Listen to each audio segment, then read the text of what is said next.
A nossa sociedade vive há anos num esquema de pirâmide e isso só pode acabar mal.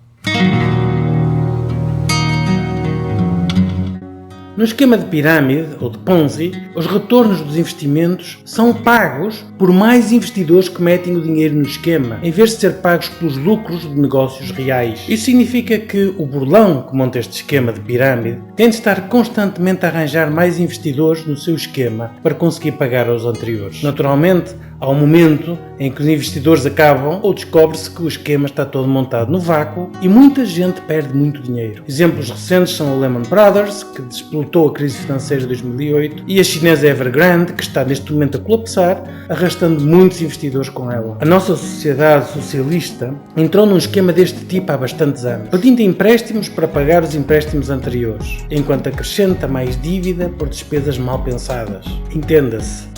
Faz todo o sentido pedir dinheiro emprestado numa situação de crise extrema como a da pandemia. Faz todo o sentido pedir dinheiro emprestado para investir em coisas que terão um retorno real. Mas quando os empréstimos são só para pagar os empréstimos anteriores e acrescentar mais dívida, chega um momento em que já não há quem invista. E aí começam os problemas.